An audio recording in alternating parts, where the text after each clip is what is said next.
Beneballe Købmandsgård. Det er her, vi gerne skulle ind i morgen. Jeg står lige og venter på min kone Christina, som kommer lige om lidt. Og så kører vi ned til vejen og tager næste etape af Hærvejens Mark. Hun kommer simpelthen lige der.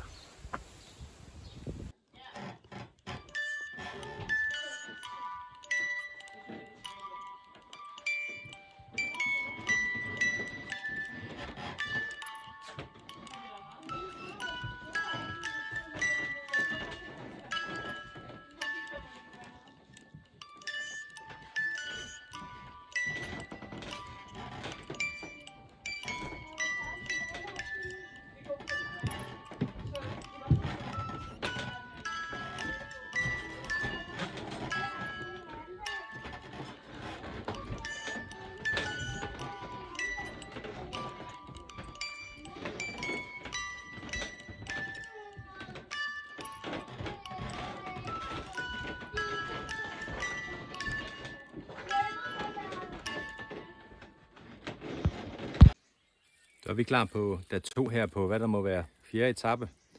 Kommer Mimi lige.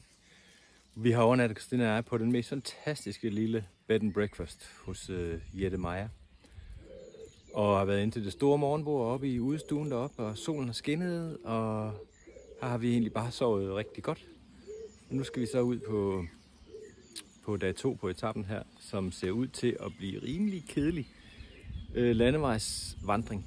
Og sådan må det være, uden nogen steder på vejen og tanke op eller få en kop varm kaffe eller øl. Men det er sådan en del af det. Så første gang konen er med på tur, så er det sådan en forholdsvis kedelig rute, fordi gårsdagens rute om aftenen der, det var godt nok heller ikke spændende. Vi havde en lille hyggelig co-intermezzo, og så har stedet her, hvor vi har overnattet, bare været en sjov oplevelse, men altså først og fremmest en super positiv menneskelig oplevelse med de 2 ældre værter, som boede her. Nu smutter vi videre.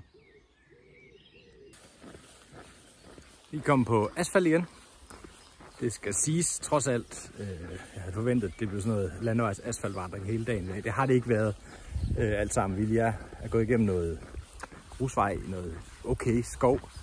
Så det har egentlig været fint nok. Nu er vi så på asfalt, og nu kommer vi ned på noget ral senere. Men jeg er afsted sammen med min kone Christina, som er første gang på Hærvejen. Christina, hvordan er det at komme med på Hærvejen? Halløjsa. Det er faktisk rigtig hyggeligt.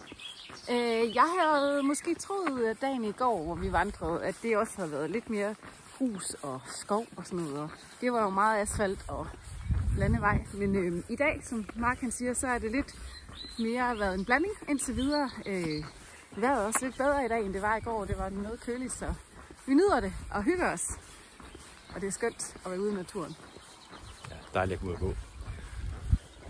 Jeg tror, hvis vi skal trække noget plus så ud over det, vi har sovet, hvor vi har sovet, så har der været okay med dyr. Vi har haft en god oplevelse med flok køer i går. Vi har set dårdyr eller rådyr. Har vi set et par stykker af. Og så den her søde Mimi-hund på vores bed and breakfast sted. Ja, men vi hyggeligt sted, vi overnattet, det må man sige. Søde mennesker. Ja, det var ret godt. Det var en varm anbefaling herfra. Jette Meyer og Harald. Ja.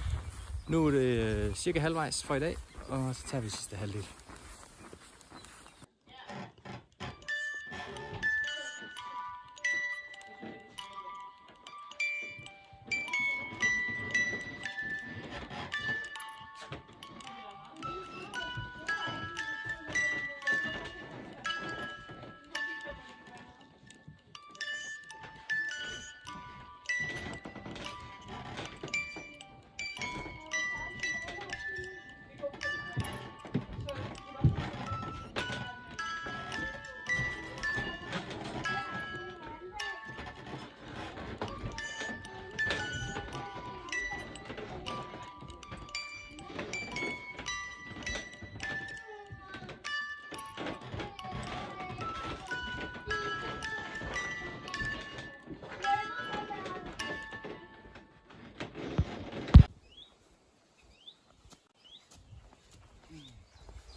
Så er det den sidste kilometer, vi er inde på for i dag. Mig og Maja. Christina Meyer. Og det har faktisk været en rigtig flot dag. Vi har været svineheldige med vejret. Det har været glimrende i dag. Og egentlig også i går aftes, selvom det var regnvejr, så har vi ligesom gået ind imellem alle regnvejrene. Eller alle regnbyerne. Og nu er vi også her til sidst kommet i en lille skov. Og hvor det faktisk er rigtig hyggeligt. Og lige om lidt, så kommer vi til slutpunktet Bindeballe, tror jeg det hed. Bindeballe Købmandsgård, hvor vi håber, der er åbent, og man lige kan få en øl, og så får vi lige en evaluering derfra.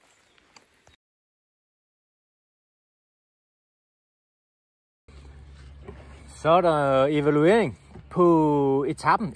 Fjerde etape, tror jeg nok, vi er kommet til.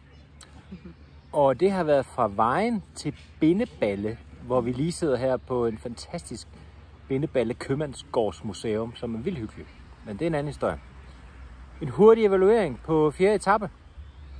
Christina, Maja, hvordan synes du? Det har været rigtig, rigtig hyggeligt og sjovt at prøve at være med ude og vandre. Og jeg har fået mig en lille label eller to, kan jeg mærke. Men fedt har det været. Og vejret har været skønt. De sidste par kilometer især, synes jeg, har været hyggeligt på den her tur.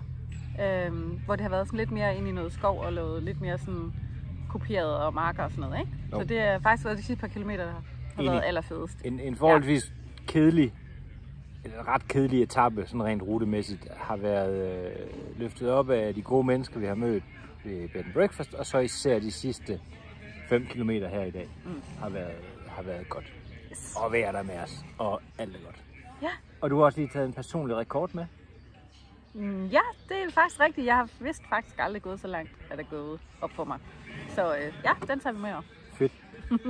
Det var Halt fra Hærvejens Mark, 4. etape. Ses på næste tur.